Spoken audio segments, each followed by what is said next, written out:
This window sill is rotten on both sides and on the bottom, so the entire thing needs to be removed and replaced.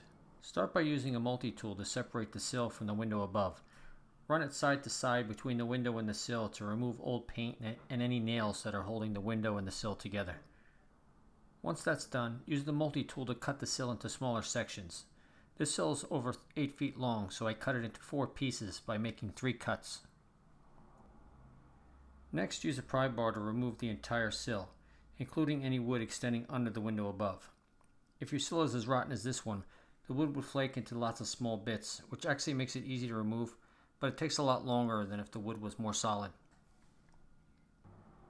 Use your multi-tool again to cut through any nails you missed the first time. Then use a hammer and sharp chisel to remove any bits of wood you can't get out with the pry bar. Once the sill is removed, mark about 2 to 3 inches above the rot on your side trim with a square. Then cut it out with a multi-tool. Remove the wood with your pry bar and a chisel in the same way you did as the sill. Then repeat on the other side of the window if necessary. Use a broom or a vacuum to clean the area of all the little bits of wood and debris. Get everything as clean as possible so nothing gets in the way of the new sill when it's time to install it.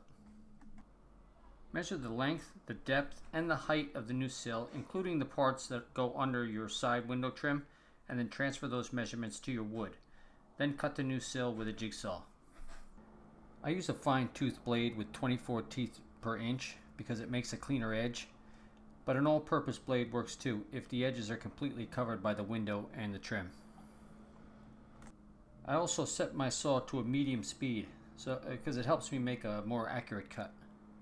Before installing the sill, spray a thin bead of insulating foam into the gap just below the window. Bang the sill in place with a block and a hammer, then nail it with a 15 gauge stainless trim nail about every 16 inch on center. Stagger your nails, one close to the edge and the next farther back against the window, because it helps secure the sill tighter and prevents it from twisting.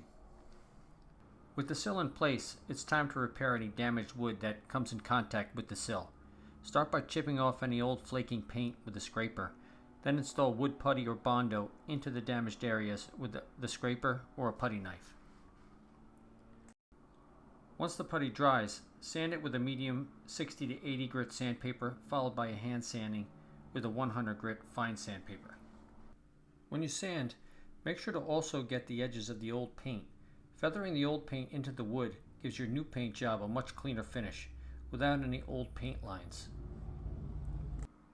After you're done sanding, clean the area with a broom and a damp paper towel if you need it. Then apply beads of exterior silicone caulk to all the edges.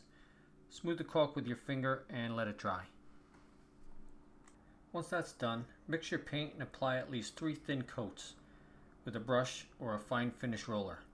When I use a roller, I buy one designed for a cabinet finish, and for brushes I like to use a Purdy 2.5 inch brush with an angled head because it makes painting the tighter spaces a little easier. Once the new sill is complete, you should also fix other issues that may have caused the rot in the first place. Usually they're located somewhere on the top of the window, maybe some bad flashing or the trim.